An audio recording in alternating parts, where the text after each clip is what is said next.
He stopped only to offer help a quiet stranger with a tired smile and calloused hands. She was a reclusive widow, guarding a broken piano and a valley full of secrets. Neither of them expected music, or love, or the kind of healing that comes not with answers, but with a song. Before we begin this deeply moving story of rediscovery and quiet miracles, consider subscribing to our channel. If stories of kindness, resilience, and second chances speak to your heart, this is where they live. Now let us take you to the hills, where silence once ruled, and a single note changed everything. The road wound like a tired ribbon through the Colorado foothills, cracked and faded, just like Logan Hart's spirit. He hadn't planned on stopping, he never did. Stopping meant thinking, and thinking was dangerous. It opened doors he'd nailed shut months ago. Doors that whispered her name in the quiet, that played melodies in his mind, when all he wanted was silence. The RV sputtered and coughed as it climbed the incline, struggling with every foot, like it too was weighed down by memory. In the passenger seat, 10-year-old Mara sat cross-legged, tracing patterns in the fogged-up window. She hadn't spoken in over an hour, and Logan couldn't decide whether to be relieved or worried. Almost out of gas, he muttered more to himself than her. "We'll pull over at the next place we see." Mara didn't respond. She never did when they were on the move. It was as if she'd folded herself into a quiet little cocoon, waiting to land somewhere safe. And then around a bend, the valley opened. It was breathtaking in a forgotten sort of way, a bowl of golden fields, hemmed in by pine-draped ridges, dotted with aging barns and wooden fences, clinging to life. A single narrow road led down into the heart of it all, where a modest farmhouse sat beneath the protective shadow of a hill. There was nothing flashy, nothing loud, just the soft hush of wind across grass and the distant cry of a hawk. Logan pulled over. The RV sighed in gratitude. "Why are we stopping?" Mara's voice was barely above a whisper. "Because he said, staring out across the hills, maybe we're supposed to." He turned off the engine, letting silence take the wheel.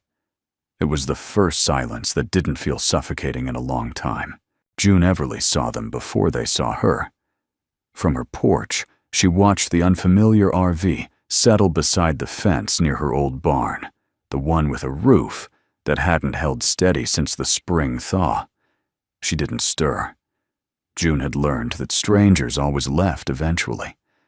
The trick was not to let them get close enough to miss when they did, but something about the girl, the way she stepped out barefoot, her hand brushing the weeds as if greeting them, made June squint harder. "Lost," she called out, voice dry as weathered wood. Logan looked up. His hand reflexively went to his belt, where long ago a tool pouch would have hung. He smiled, politely cautious, but not unfriendly. "Just looking for a place to catch our breath." "Plenty of air around here," June said, but there was no malice in it. She nodded toward the barn. "If you're handy with a hammer that she'd been threatening to fall for 3 years. Logan paused, then glanced at Mara. Her eyes lit up just faintly. She was looking at something, an old, upright piano half visible through the broken slats of the barn wall. He turned back to June. "I've done worse jobs." That night, Logan stood under the stars beside the barn, staring up at a sky so wide it made the pain in his chest feel small for once. Inside the RV, Mara was asleep, clutching the tattered teddy bear that had survived the accident, one of the few things that had. Logan's guitar lay silent in the storage bay beneath the RV, untouched since the funeral. Music had once been his language. Now, even humming a tune felt like betrayal. He exhaled deeply and ran a hand through his unkempt hair. Behind him, a creak. June approached, slowly wrapped in a faded wool cardigan that had seen better decades. In her hand was a chipped mug of coffee. "Thought you might want something warm," she said, holding it out. He accepted it with a quiet nod. "Thanks." They stood in silence for a while. Not uncomfortable, just lived in. "That your daughter?" she asked finally. Logan nodded. "She's got that look," June said, her voice lowering. "The one kids get when they've seen more than they should." He didn't answer right away. "Then she stopped playing piano the same day I stopped playing guitar." June's gaze sharpened. "Accident," he nodded again. "My husband was a musician," she said after a long pause. "He used to say, 'Silence is just a rest note waiting to be played.'" Logan gave a soft, tired laugh. "Wish I believed that." "You will," June replied. "Or you wouldn't be here." The next morning, Mara wandered toward the barn, drawn by something she couldn't name. She ducked through a side opening, dust floating in shafts of light that sliced the shadows. And there it was. The piano stood like a sleeping relic. Its ivory keys yellowed its lid, warped but noble. She reached out a trembling finger and pressed a single note. It echoed, thin and broken, but alive. Behind her, June watched from the doorway. "She hasn't touched a piano in almost a year," Logan said beside her. "She just did?" June replied. The barn groaned beneath its own weight, every timber sagging like an old man too proud to ask for help. The morning light filtered through the slats, falling in gentle bars across the dust-caked floor. Logan stood at the threshold, a rusty toolbox in hand, taking stock of the damage. It was worse than he expected: warped beams, rotten posts, and a roof barely hanging on by a prayer and memory. He liked it already. There was something sacred about fixing something that had been left behind, maybe because it made him feel less like something that had been left behind himself. June leaned against the porch railing, arms crossed. She wore an old flannel shirt tucked into jeans that had likely known the same decade as the barn. Her expression was neutral, but her eyes were sharp, like someone who'd spent years watching the world shift and wasn't quite sure if she wanted it to start again. "That roof'll kill someone if you're not careful," she called out. Logan raised an eyebrow. "Guess that's part of the charm," she snorted softly. "You fall off, I'm not dragging you to town." Mara appeared beside him, hair tousled, cradling a sketch pad she rarely let anyone see. She looked up at the barn as if it were alive. "Do you think it remembers?" she asked softly. Logan turned. "Remembers what, sweetheart?" She shrugged. "The music." It was such a simple question, yet it hit him like a verse he wasn't ready for. Inside the barn, the piano loomed like a monument. Logan hadn't seen it up close until now. Its legs were carved with vines and roses, delicate even in decay. Mara ran her fingers along the edge reverently, as if brushing the cheek of a ghost. "She's a Steinway," Yoon said, stepping inside. Her boots made a familiar creak on the warped wood. "Late 1800s. Came from my husband's family. He used to say this barn had the best acoustics in the county." Logan approached, slowly eyeing the cracks in the soundboard, the chipped keys. "She's beautiful," he said. "She's broken," June replied. He looked at her. "Aren't we all?" They stood there for a moment, 3 people and a piano, each carrying a silence they didn't quite know how to put down. Later that day, Logan climbed the roof with a new set of shingles donated from the hardware store in town, after hearing that someone was finally doing something with that old ghost barn. It turned out the town remembered the music too. They just didn't believe it would ever come back. Mara stayed below, sketching quietly beneath the apple tree beside the barn. June brought out lemonade without being asked, setting it beside her. "You like to draw?" June asked. Mara nodded without looking up. "What are you drawing?" The sound. Mara said simply. June blinked. "I didn't know sound had a shape." "It does," the girl replied. "It's just really quiet here. Like it's waiting." June watched her, this small creature with big eyes and a stillness too old for her age. There was something haunting about her presence, like she belonged to a time that hadn't happened yet. My husband used to say, music doesn't die, June murmured. It just hides. Maybe it's hiding in you, Mara whispered, still drawing. June turned her face away, blinking fast. By evening, Logan had patched the worst of the roof. His shirt was soaked, his hands blistered, but there was something deeply satisfying in the ache. June handed him a beer and a plate of fried chicken wrapped in foil. Not much, but it's hot. He sat on the porch step and took a grateful bite. The salt hit the back of his throat and made him feel human again. You didn't have to feed me, he said. You didn't have to fix the roof, she replied. They sat in silence, watching the light spill gold over the hills. Can I ask you something? June said eventually. Sure. Why are you really here? Logan hesitated. You mean in this town? I mean anywhere. He didn't answer right away. He looked down at the bottle in his hand, then toward the barn. I lost her, he said finally. My wife. Almost a year ago now. June didn't speak. She waited. She played violin, he continued. I played guitar. Mara played piano. We used to call ourselves the Heart Trio. He smiled without humor. After the accident, Mara stopped speaking for 3 weeks. Then one day, she looked at me and said, Daddy, don't play anymore. It hurts. So I didn't. June's fingers curled around the edge of her seat. I stopped playing the day I buried my husband. Logan looked over.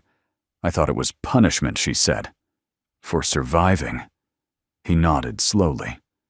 Sometimes silence feels safer. She turned to him, eyes shining in the fading light. But silence isn't the same as peace. That night, Mara crept into the barn again. She climbed onto the old piano bench and lifted the fallboard with careful fingers. She pressed a single key.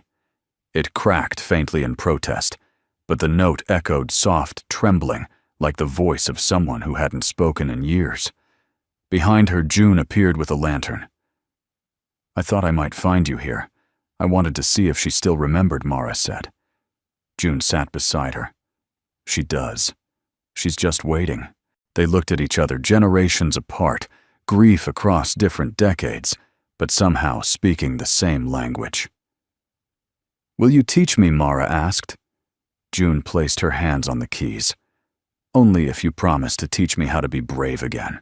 The mornings in the valley came quietly, like a gentle hush after prayer. Mist curled along the base of the hills, softening the edges of everything, turning the barn into a silhouette against a watercolor sky. Logan stood at the edge of the porch, coffee steaming in his hands, listening to the unfamiliar silence. Not the empty kind that haunted hotel rooms and rest stops, but something deeper, calmer. Inside the barn, Mara's laughter echoed soft, tentative, like the first few notes of a song not yet remembered. Logan blinked and turned toward the sound. He hadn't heard her laugh like that in, what, a year? He set down his mug. June and Mara sat side by side on the piano bench, a dusty blanket pulled over their laps to ward off the morning chill. The keys beneath their fingers were uneven, some sticky, others silent, but they played anyway, half melodies, humming scales, small harmonies that glowed faintly in the light falling through the rafters. She remembers, Mara whispered, as she touched a middle C. I think you woke her up, June said with a smile. Mara looked up. She was lonely, wasn't she? June hesitated. She was. At the door, Logan stood silently, one hand on the frame. Something in his chest fluttered hope or fear, he couldn't tell. Daddy, Mara said, noticing him. Come play with us. He froze. June's fingers stilled on the keys, sensing the shift in air pressure. She glanced at him, then gently placed her hand over Mara's. Why don't we let your dad finish his coffee first? She said softly. Mara nodded, looking slightly puzzled. Logan managed a smile, but it felt brittle. Go ahead, he said. I'm just listening. But as he stepped back into the sunlight, he knew the truth. He wasn't ready. Not yet. Later that day, while Mara helped June bake a peach cobbler in the farmhouse kitchen, Logan climbed into the attic of the barn to assess the roof beams. It was quieter up there, filled with cobwebs and the dry scent of old wood. He wasn't expecting to find the trunk. It was tucked beneath a beam hidden beneath layers of quilted cloth, and sheet music turned brittle with time. The leather was cracked, and the latch creaked when he opened it. Inside were mementos, faded photographs, handwritten letters, music scores. A ticket stub for a concert dated 1979. A wedding invitation with gold-trimmed edges. And at the very bottom, wrapped in velvet, a violin bow. Logan sat back on his heels. The bow was still strung, its hair faintly glinting in the filtered light. It wasn't his wife's. It couldn't be. But it felt like a ghost had just sat beside him. He didn't realize June had followed him until she spoke. He bought it in Prague, said it was the best gift he ever gave himself. Logan turned. June was in the hatchway, arms crossed gently over her chest. She looked not angry but vulnerable. "I didn't mean to pry," he said. And he meant it. She nodded, then stepped in and crouched beside the trunk. "I forgot it was still here," she said. "That bow hasn't seen a stage in decades." He studied her face lines at the corners of her eyes, a faint tremble in her lip. Not from weakness, but from memory. "You were a performer?" he asked. She smiled wistfully. "Once.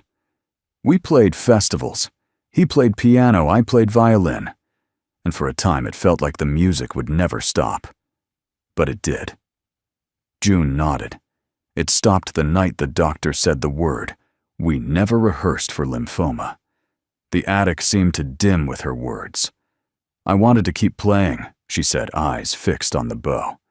But every note felt like a lie. "So I locked the piano. I locked everything." Logan swallowed. "I haven't touched my guitar since the accident. Not once." June met his gaze.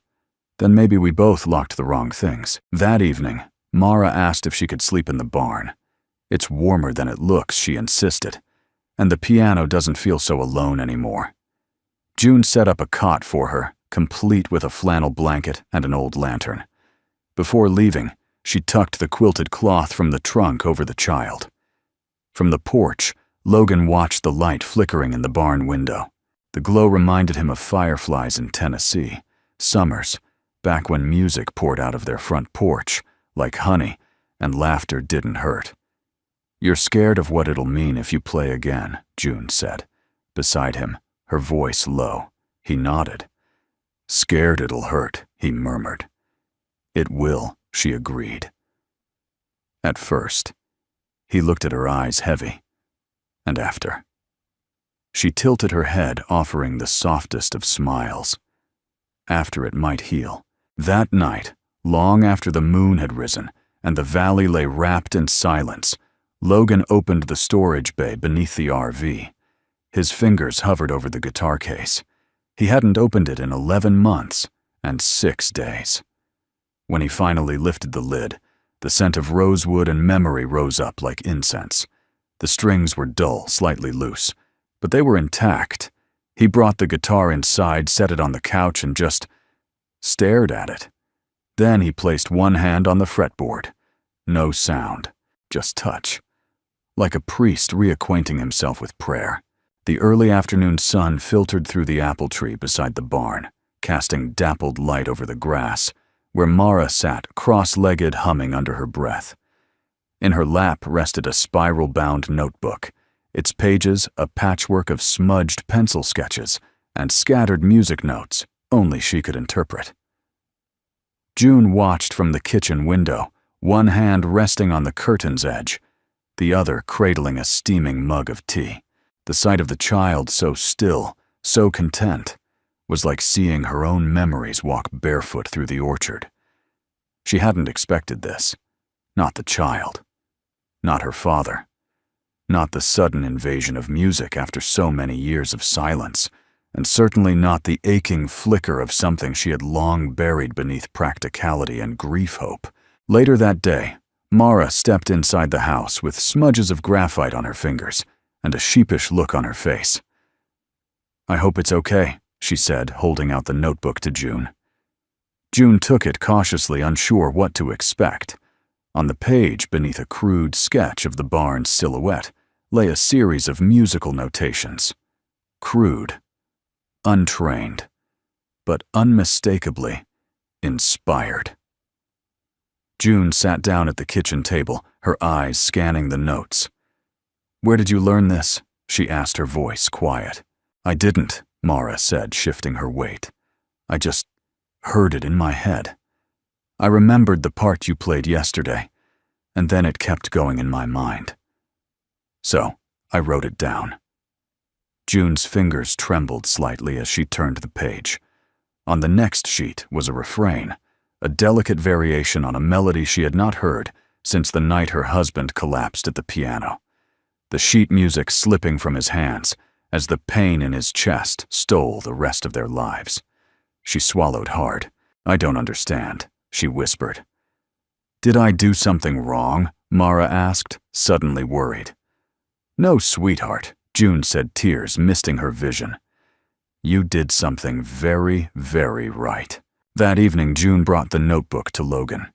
They sat on the porch as cicadas hummed low in the distance, and the sky turned the color of old denim. "She wrote this," June said, simply handing it over. Logan glanced at it. "Looks like music." "It is, but it's more than that." She paused, choosing her words. "My husband and I were working on a piece when he got sick. We never finished it.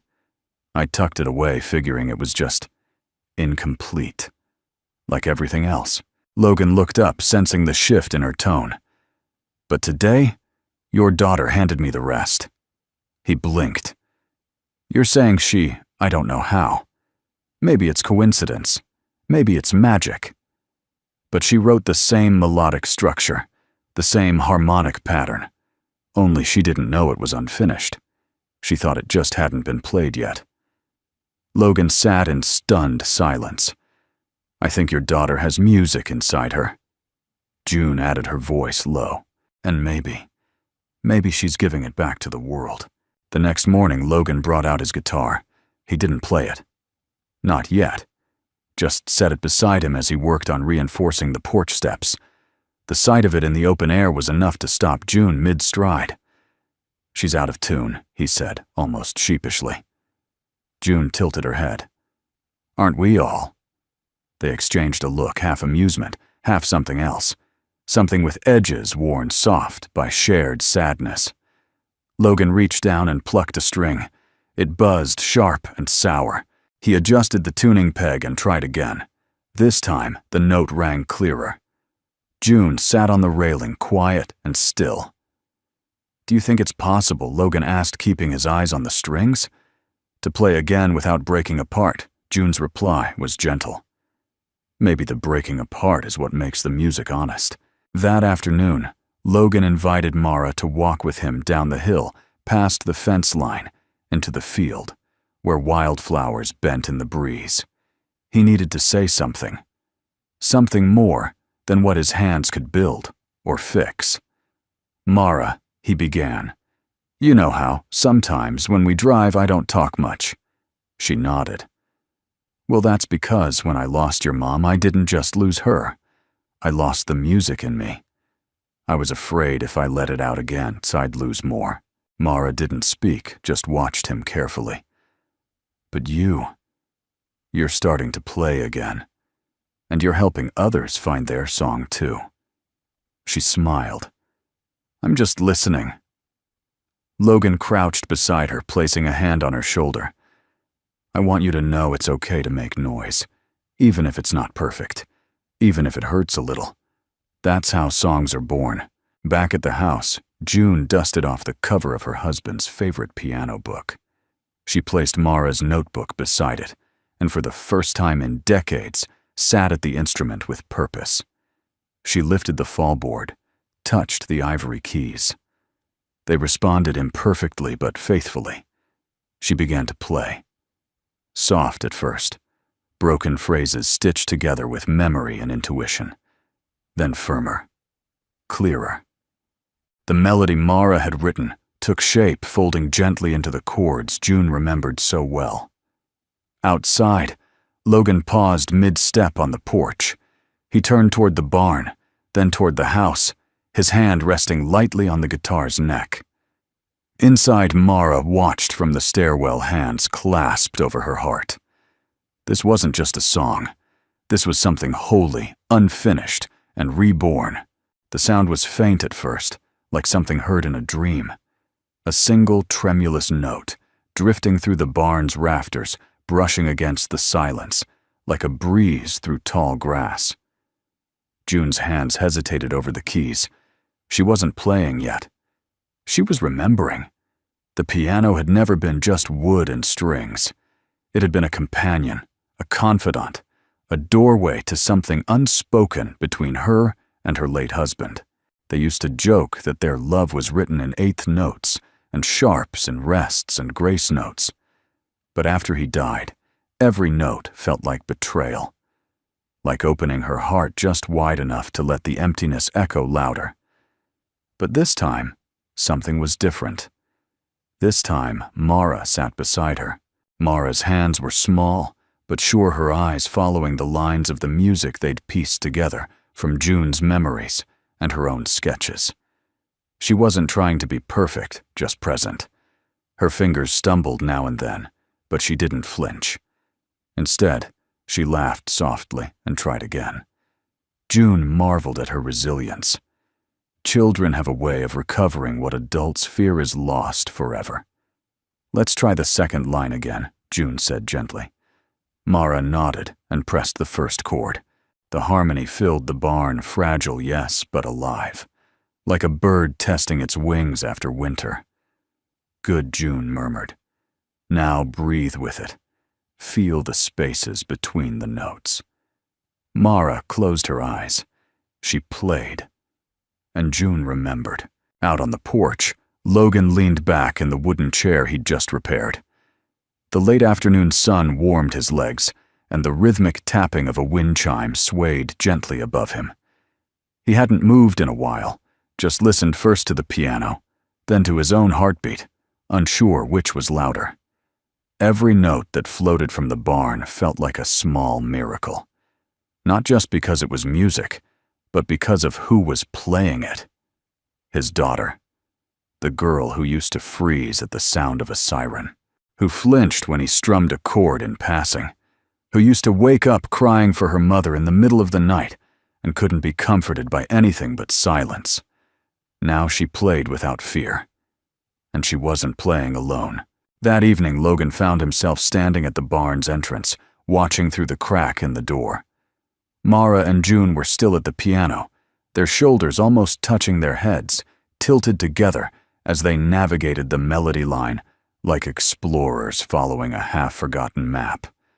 He didn't interrupt. He couldn't. Instead, he walked to the corner of the barn where a stool stood beside an old workbench. He sat down, set his guitar case on the ground, and opened it slowly. The familiar scent of cedar and thyme rose up. He tuned the strings with practiced fingers, each one resisting slightly, as if reluctant to be woken from sleep. The G string buzzed until he adjusted the tension.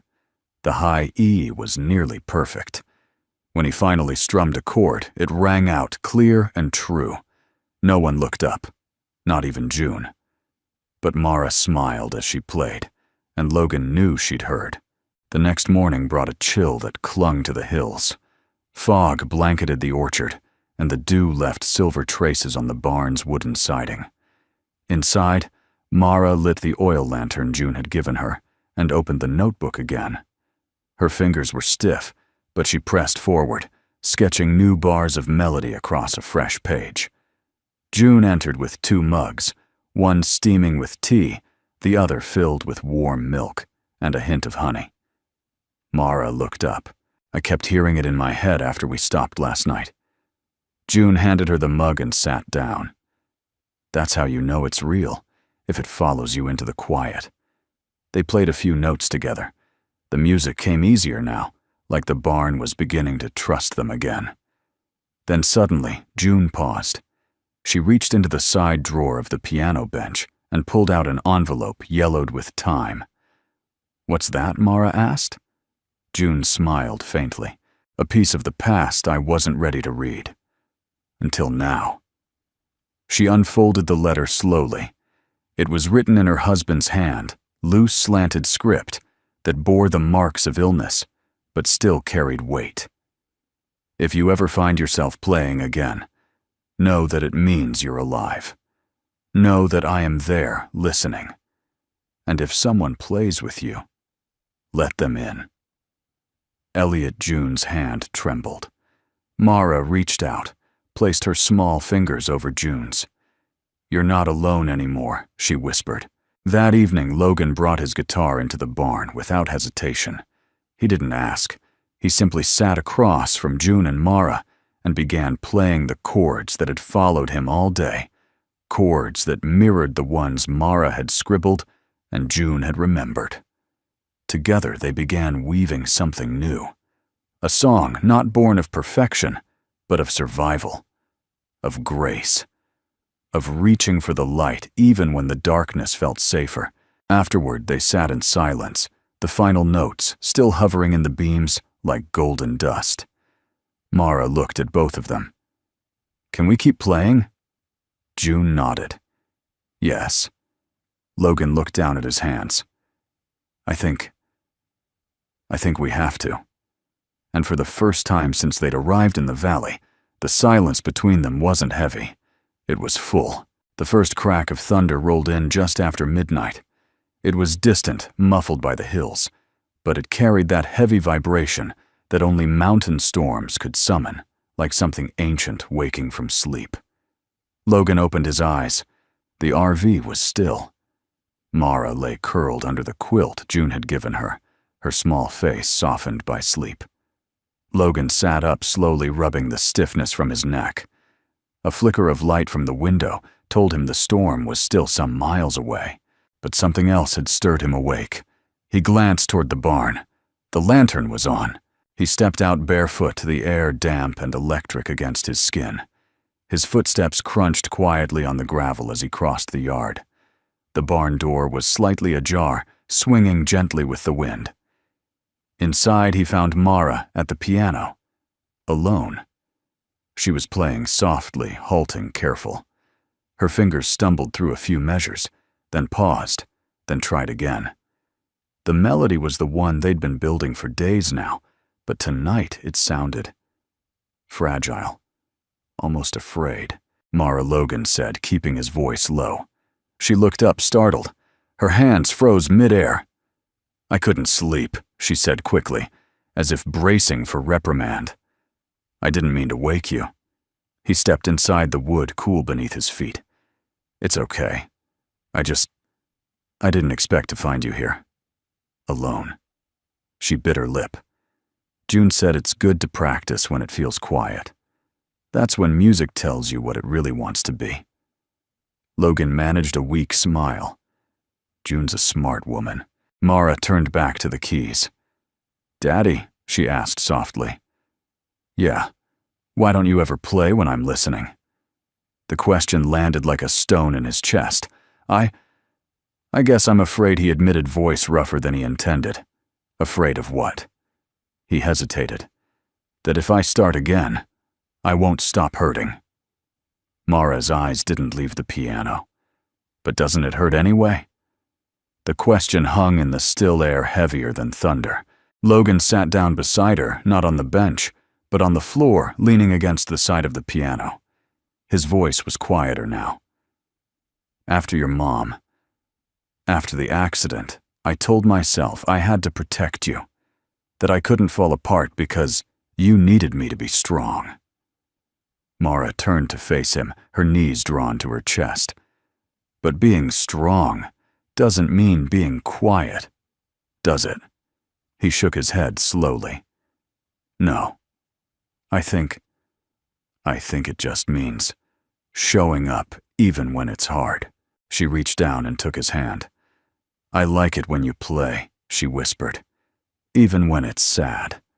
He looked up at her, blinking fast. "Okay," he said. "Then I'll try." The next morning brought rain.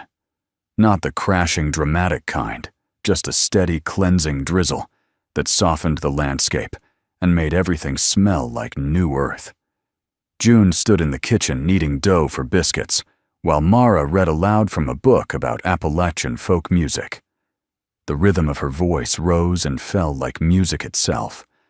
Logan entered, his hair still damp, his guitar slung over his back like an old friend, finally coming home. June raised an eyebrow. "Going somewhere?" He smiled faintly. "Actually, I was hoping we could practice, all three of us." Mara beamed. June wiped her hands on a dish towel. "I'll grab the music." The barn had never felt warmer. Not from temperature, but from something intangible like belonging. They took their places like a trio that had been waiting years to find each other. June at the piano. Mara beside her with a tambourine and the notebook. Logan tuned his guitar slowly, carefully, reverently.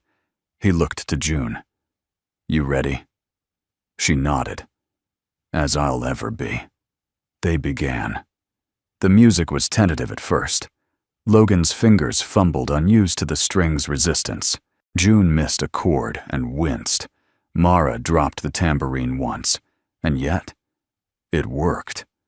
Somehow, between the stumbles and imperfections, a melody emerged, a living, breathing thing that carried every broken piece of them and turned it into something whole.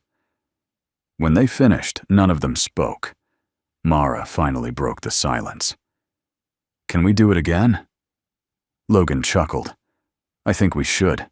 That night, as the rain tapered off and stars peeked through the mist, June found Logan sitting alone on the porch steps. He was holding the letter Elliot had written, the one she'd kept folded in the drawer for years. She sat beside him. "He meant it," she said, quietly. "Every word." Logan nodded, folding the letter carefully. "I think I'm finally starting to believe that playing again isn't moving on. It's honoring her. Honoring what we had." June smiled, resting her hand over his. "That's what music does, Logan. It doesn't erase the pain. It gives it somewhere to go."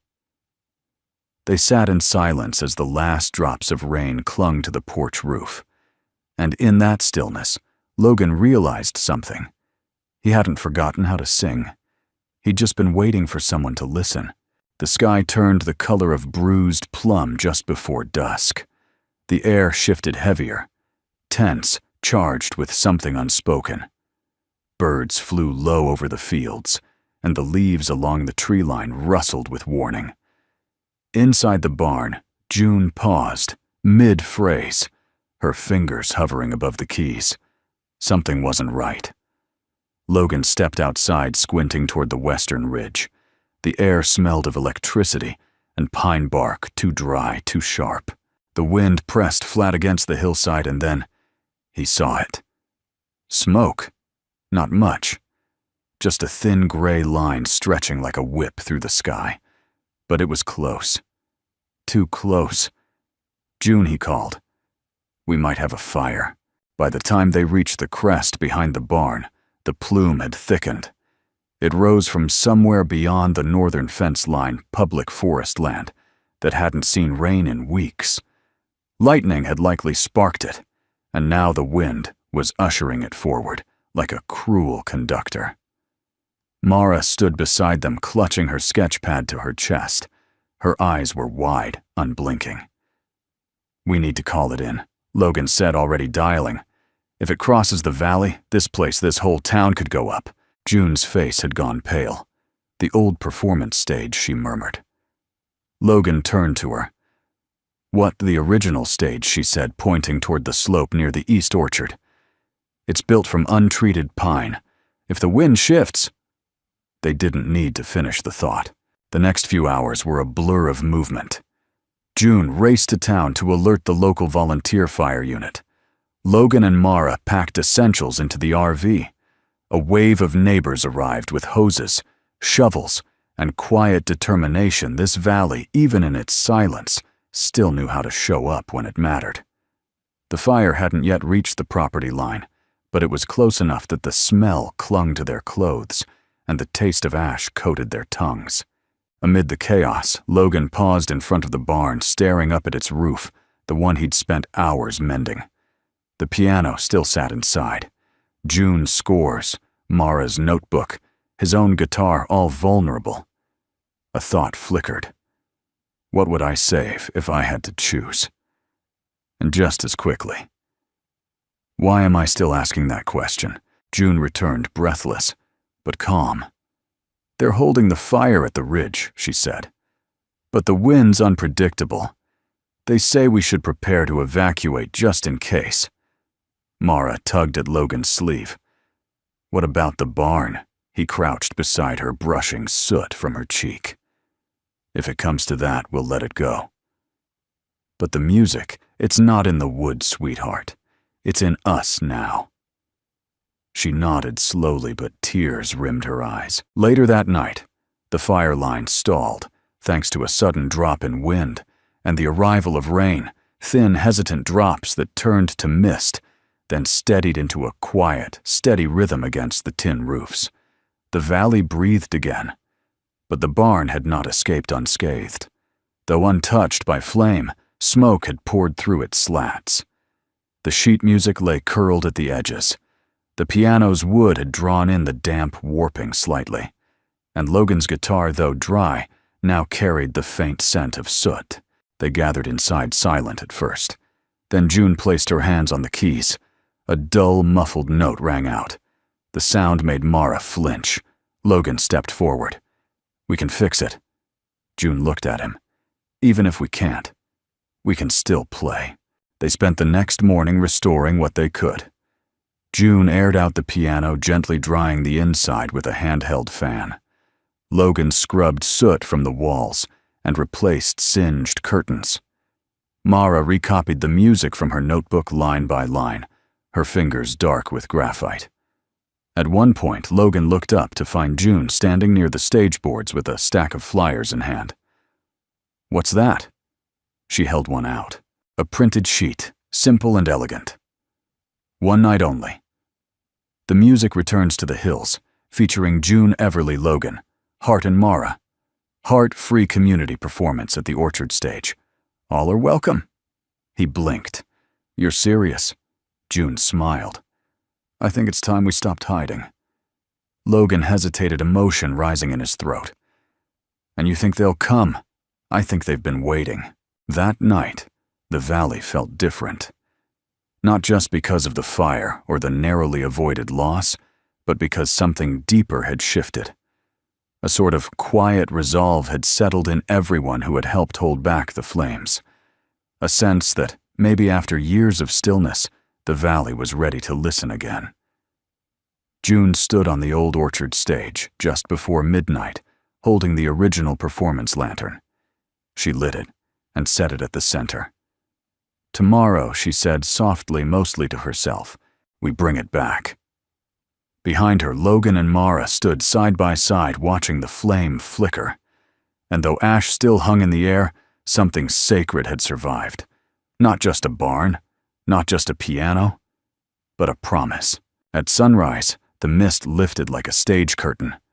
Logan stood at the orchard's edge, watching dew glisten along the grass. The performance stage, untouched, since Elliot Everly's final concert decades ago, stood like a monument to time.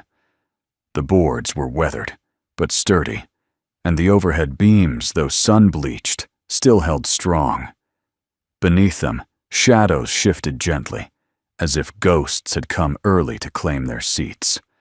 He exhaled. Today was the day. By mid-morning, the valley began to stir. Cars rolled down the winding gravel road, some coated in dust, others polished, like they hadn't left the garage in years. Old-timers stepped out in Sunday best. Young couples brought lawn chairs and blankets. Children chased each other through the orchard paths, while neighbors waved across distances that had once felt wider than they were. Mara watched from the porch swing, clutching the folded flyer in her hands. Her dress was simple blue cotton, with tiny embroidered music notes that June had found in a box labeled stage clothes. She'd altered it overnight, adding a ribbon sash and stitching in a pocket for Mara's pencil. Logan knelt beside her, adjusting her shoelaces. "You nervous?" he asked. She shook her head. "Just excited." "Good," he said. "You're braver than I ever was." "No," she replied, her voice steady. "You just forgot." The orchard stage came alive under Logan's hands. He'd fixed the warped planks, reinforced the steps, and swept away the years of leaves and spiderwebs. At the back of the stage, a large canvas backdrop had been hung, a soft watercolor of the hills, at sunset, painted long ago by Elliot and June, during a summer no one quite remembered clearly anymore. June stood beside him now, surveying the setup. Her hair was pinned up loosely, and a thin gold chain with a small charm the shape of a violin scroll rested against her collarbone. "You okay?" Logan asked. She nodded. "I just never thought I'd hear music here again. Not mine, anyway." He smiled. It was never really gone. It was just waiting for the right note. She looked at him then, not as a neighbor or a grieving parent, but as something else. Something steadier. Something becoming. And she reached out gently to squeeze his hand. Rehearsal was brief, but intimate. June took her place at the piano, Mara beside her, with her sheet music and tambourine. Logan stood with his guitar tuned and ready. They didn't speak much, just exchanged looks and small nods, letting the music do most of the talking. Mara began with a soft progression of chords. Logan followed with a gentle strum. June wove them together with a minor harmony, building something delicate and layered. At one point, a breeze rustled the trees and blew a single sheet of music from Mara's stand. It floated into the air, spun once, and landed at the feet of a little boy, sitting cross-legged in the grass. He picked it up with reverence and looked at Logan. "Is this part of the story?" Logan smiled. "It's the beginning." Just before sundown, the townspeople gathered. Rows of folding chairs lined the makeshift lawn before the orchard stage. Mason jars filled with wildflowers sat along the edges, catching the fading light. Someone had brought an old lemonade cart. Another handed out candles. And someone no one knew who had tied white ribbons around the trunks of every tree, turning the entire orchard into something ceremonial, something sacred. The mayor, a soft-spoken woman named Eleanor, who hadn't seen June in 10 years, stepped onto the stage to say a few words. "I don't think I need to tell any of you what this valley has been through," she began. "Fires. Loss. Silence. But tonight we remember what it's like to gather, to hope, and to listen." She stepped aside. A hush fell. Then the first note. Mara opened the performance with a solo. Just her and the piano. Her feet barely touched the pedals, but her fingers moved with surprising grace. The melody was the one she had heard in her dreams, scribbled in her notebook, echoed back to her by June's memories and Logan's guitar. As she played, the valley grew still. Not silent, but still. Children stopped fidgeting. Adults leaned forward. Even the wind seemed to pause, as if straining to hear. Then June joined in, folding the harmony beneath Mara's lead. Her chords were deeper, rounder, anchoring the piece with the weight of years. Logan entered last, his guitar, weaving between the two women, father and daughter, teacher and friend, all three playing a song that had never existed until grief made space for it. Together, they carried the crowd. Not to a climax, but to a remembering. When the final note faded, there was no applause. Not right away. Just stillness. Then a single clap, and another. Until the orchard erupted into something far louder than applause. A communal exhale, a surrender, a celebration. The music had come home. After the performance, as dusk gave way to the first stars, June stepped forward, her voice shaking only slightly. "This land belonged to Elliot and me," she said. "We built our lives in this valley. Then I lost him, and I thought that meant the music had ended." She looked toward Mara and Logan, but some songs take a little longer to finish. She turned back to the crowd. "I'd like to gift this land, not sell it. Not fence it off, but gift it to the town, to use for music, for gatherings, for memory, and to call it what Elliot once dreamed of calling it, the Everly Stage." A beat of stunned silence, then applause again, not for the gift, but for the healing. Logan stood beside June as the crowd began to disperse, the stars blooming above them like quiet fireworks. "You didn't have to do that," he said gently. She smiled. "Yes, I did. Because this isn't just about the music anymore." He looked at her. "No," he asked. She shook her head. "It's about letting go, and letting something better in." The morning after the performance dawned in soft amber hues, painting the orchard in tones of quiet joy. Dew clung to the petals of wildflowers, and the air was thick with the scent of warm earth and new beginnings. The Everly Stage stood quiet, but proud, as though it too was soaking in the echo of applause. Inside the barn, Mara was already awake, curled up beside her open notebook. The performance dress she'd worn last night hung neatly on a hook, and her fingers absent-mindedly traced the outline of a new melody, one she'd heard in her dreams, but hadn't yet dared to write. June entered with 2 mugs, one hot chocolate, one black coffee. She handed the smaller to Mara. "Couldn't sleep?" she asked, sitting beside her on the old bench. "I think the music kept me awake," Mara said with a smile. "That's how you know it mattered." They sat in silence, sipping. No rush, no worry, just a kind of peace that was still too new to take for granted. Outside, Logan stood at the edge of the orchard looking over the valley that just days ago he'd considered only a pit stop on a wandering life. But now the hills seemed to speak to him, not in words, but in memory, in possibilities. His guitar case rested by his feet. For once it wasn't closed. He strummed lightly and the sound floated into the trees. A few notes, nothing elaborate. But it was enough. June joined him, her cardigan draped over one shoulder, a light breeze tousling her silvered hair. "You're still here," she said. Logan smiled without turning. "So are you," she laughed softly. "Didn't think I'd ever be the type to host a music festival in my backyard." "You didn't," he replied. "You started a revival." She sat on the bench beside him. "You know it wasn't just the stage that needed rebuilding." He nodded slowly, still strumming. "I know." June turned to him, serious now. "What you and Mara did, it didn't just bring music back to this valley. It brought people back together. You gave them something to believe in again." He looked at her, emotion flickering in his eyes. "So did you." Their gazes held for a beat too long to be casual, and then June gently looked away. "You think you'll stay?" she asked. He exhaled. "I think I might finally be ready to." Later that afternoon, townspeople returned, not for a performance this time, but just to be. Some brought food. Others brought stories. A group of teenagers asked Mara if she could teach them the melody she had played. She hesitated, looking up at Logan and June. They both smiled. "Go ahead," Logan said. "It's yours now."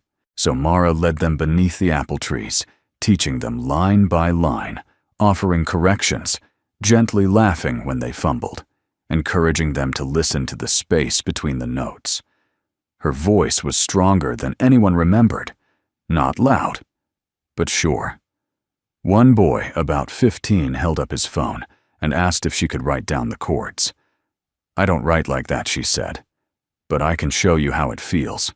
Inside the house, June opened a box of letters she hadn't touched in years.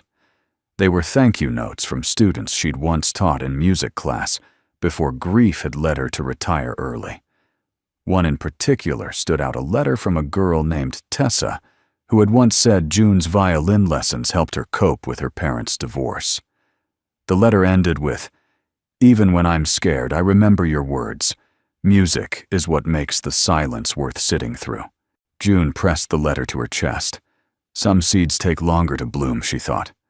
As twilight approached, Logan took to the orchard stage again. No audience, no microphone, just him, Mara, and June. He looked at the two women, one who had given him life again, and one who had given him reason to live it fully. "I wrote something new," he said. June raised an eyebrow. "All by yourself?" Well, he smirked, with a little help from a couple of muses. He began to play a simple melody at first, then deeper, richer, more layered. June joined him on piano, her hands no longer tentative, and Mara, sitting cross-legged in the grass, added the faint rhythm of her tambourine like a heartbeat beneath it all. They played for no one, and for everyone. When the final chord faded, Logan looked at June. "I think this is the song we never finished," he said. June's eyes shimmered in the dusk. "No," she said gently. "It's the one we were always meant to begin." That night, Logan tucked Mara into bed inside the RV, though she was barely awake. "Daddy," she murmured, eyes already fluttering. "Yes, love. Are we going to stay?" He paused, brushing a strand of hair from her face. "I think this place is home now," Mara smiled. "Good," she whispered. "I don't want to forget how the music sounds here." He kissed her forehead. "Neither do I." In the stillness that followed, the valley breathed. The orchard slept beneath stars. The barn held the warmth of laughter.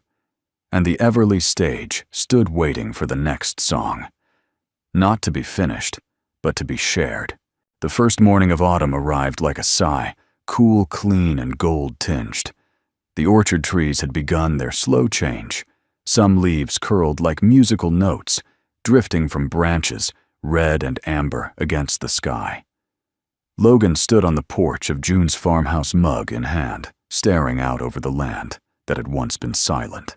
Now it buzzed with a gentle kind of life bird-song laughter from a visiting school group down at the orchard, the creak of the old piano bench as June taught scales to a neighbor's daughter.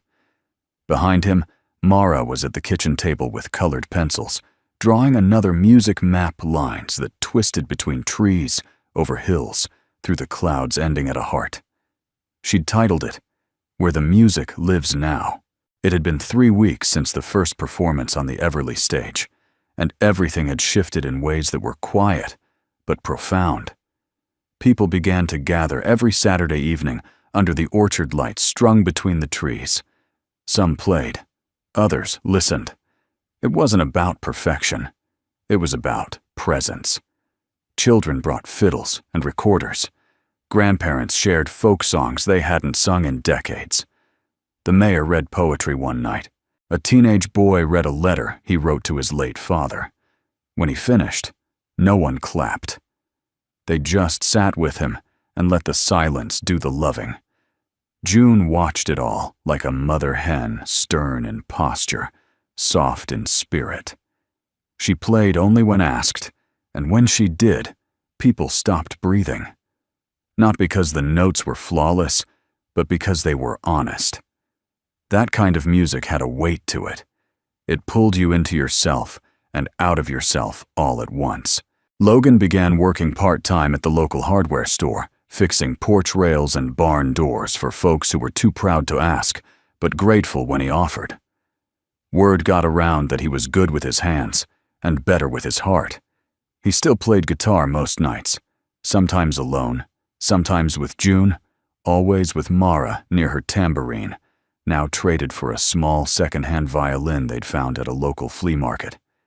It needed tuning, and the bridge had to be replaced, but Mara didn't mind. She loved it the way it was, just like this valley, she said once, a little bent, a little bruised, but still singing. One crisp Sunday afternoon, June called a community meeting at the orchard stage. Logan wasn't sure what she had planned. He stood beside Mara in the second row of folding chairs, watching the crowd gather. There were more people now than there had been at the first concert. Word had spread beyond the valley. June stepped onto the stage, her posture straight, her presence commanding in the gentlest way. She wore Elliot's scarf, now draped loosely around her shoulders like a banner. "I've called you here because something needs to be said." She began, eyes scanning the crowd. "For years I held this land close because I thought it was all I had left of the man I loved. But grief, I've learned, doesn't preserve what we lose. It just keeps us from living what we still have." She paused, swallowing emotion. This valley isn't meant to be a museum. It's meant to be a melody. And melodies only live when they're shared. She gestured toward the wooden arch at the back of the stage, newly carved with the words, "The Everly Stage," where every song finds its way. I'm turning the land over to the town, the orchard, the stage, the barn, not just as a park or a venue, but as a place of belonging. A place where no voice is too quiet, no story too old. She turned to Mara, then to Logan. "And I'm asking two people to help guide this gift into its next chapter. People who reminded me that music isn't about sound, it's about courage." She motioned for them to join her. Logan froze. Mara tugged his hand. Together they stepped up. Afterward, people lingered. A little girl handed June a bouquet of wildflowers. A young couple asked Logan how to sign up to perform. An elderly man gave Mara a harmonica and whispered, "It's got some miles on it, but it still knows how to cry." Back at the house, Mara ran ahead to feed the chickens June had adopted from a neighboring farm. Logan stayed behind, standing beside June beneath the porch light. "I wasn't expecting any of that," he said, still dazed. June smiled. "I wasn't expecting you." There was a pause. Then he said, "I don't know how we got here." June looked toward the hills. "We followed the music." Another pause. This one lingered. Logan reached for her hand. She didn't pull away. That evening, under a cotton candy sky, the three of them sat on the orchard stage again. No crowd, just crickets and wind and the kind of quiet that feels earned. Logan played softly a lullaby of sorts. June hummed harmony. Mara lay on the stage with her arms outstretched, pretending to catch stars. They didn't talk about tomorrow. They didn't need to, because somehow the music was finishing their sentences now. Winter came slowly to the valley that year, as if reluctant to quiet what had just begun to sing again. Frost kissed the window panes at dawn, and chimney smoke curled into skies the color of faded denim. The apple trees, now bare, stood in neat rows, like patient sentinels guarding the Everly stage, which had not fallen silent since its revival. Even in the colder months, neighbors came with mittens and thermoses to listen to one another's songs. And still, the music carried. Inside the barn, now cleaned, restored, and lit with strings of soft white lights, Mara practiced her scales beside June every morning. The old Steinway tuned, revoiced, and finally played as it was meant to be, had become something more than an instrument. It was a confidant, a witness. June had begun teaching again unofficially. Parents brought their children on weekends, and June welcomed them with cocoa cookies and metronomes that ticked gently like heartbeat monitors for the soul. Logan, too, had found his rhythm. He'd taken on more repair work around town, but never let a day pass without music. Some nights, he'd play for the small crowd that gathered inside the barn, his guitar humming stories the way only years and sorrow and healing can teach a man to tell them. Other nights, he and June sat by the fire and played just for themselves, the kind of music that doesn't need an audience. But it was the nights with Mara that filled him most. Play the quiet song, "Daddy," she'd whisper before bed. And he would just 3 chords and a hush, and she would fall asleep before the second verse, hand tucked under her cheek, dreams safe inside. One Sunday morning, snow finally fell. Not the fierce kind, but the soft, cinematic kind that lands in spirals and hushes the world like a held breath. Mara ran out onto the orchard stage, her boots crunching on the thin crust of snow arms, outstretched like wings. "I'm dancing for the sky," she shouted.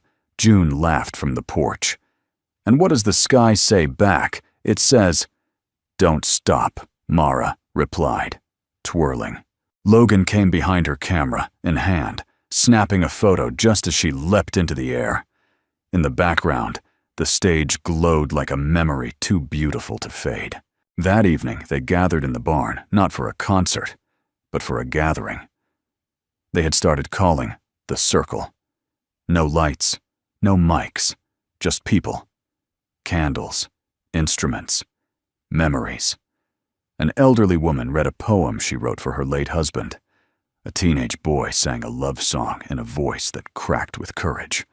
A farmer recited Psalm 23 in his southern drawl, his hands trembling as he spoke. When it was Mara's turn, she walked to the center, slowly clutching a folded piece of paper in both hands. She didn't play. She didn't sing.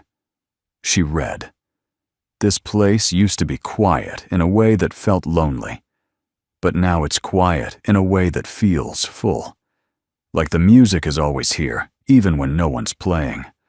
Like my mom is listening, even if I can't see her. And I think maybe we don't need to finish every song. Maybe we just need to share them so someone else can. Silence fell, and then soft weeping, and then applause. Not thunderous, but tender. The kind that rises from hearts, not hands. After the circle, Logan and June stayed behind to tidy the space. The snow continued outside, blanketing the orchard in a gentle hush. June turned to him, brushing hair from her cheek. "She's grown," she said. "Not just taller. Wiser." Logan nodded, folding a blanket. She found her music again. June looked at him. "So did you." He hesitated, then said, "I used to think I had to hold on to the pain or I'd lose her. And now I think she's in every note I play." June's eyes softened. That's what love does. It doesn't leave. It transforms. There was silence again, but it wasn't empty. It was sacred. Then Logan stepped closer, his voice barely above a whisper. "You've given us so much." "So have you," June replied. "You gave us back the music." He took her hand. "I'd like to stay," he said. "For good. Not just in the valley. With you." She smiled, eyes brimming. "Then stay." And in that moment, two stories found each other's final verse. Spring arrived earlier than expected. The orchard blossomed overnight trees, bursting into bloom like the valley itself had taken a deep, hopeful breath. The Everly stage was reopened with a spring concert. Families came from across counties. Musicians arrived from out of town, drawn by rumors of a barn that sang and a stage that healed. Mara opened the show. Now 12, her fingers danced across the piano with ease. She wore a pendant around her neck, one that had once belonged to June. It was a violin scroll etched with the words, "For those who listen." June sat beside her, not as teacher now, but as family. And Logan played not just as a father or a man mending, but as someone fully home. Their final piece was one they called "The Music Beneath the Silence." It was wordless, just keys, strings, and breath. And when it ended, the crowd rose not to cheer, but to stand still in reverence. Some wiped tears. Some held hands. Others simply closed their eyes. Because the music had done what music was always meant to do. It had healed something invisible and made it heard. That night, as lanterns dimmed and the barn emptied, Mara curled up beside June on the porch swing. Logan strummed softly nearby the stars overhead, blinking like they too were listening. "Do you think we'll always live here?" Mara asked. June smiled. "I think this place will live in you wherever you go. And when I grow up, Can I still play here?" Logan's voice was quiet. "This stage will always be yours." Mara nodded and leaned into June's shoulder. From inside the barn, a final note echoed the wind, brushing the piano keys just enough to coax one last sound. A gentle open chord, the kind that doesn't resolve, but invites.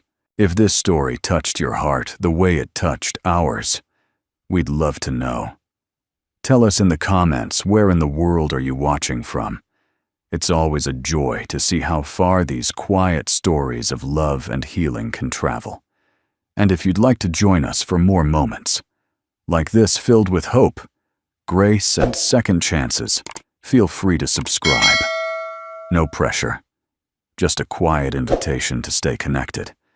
Thank you truly for spending your time with us. Until next time, take care of yourself, and never stop listening for the music beneath the silence.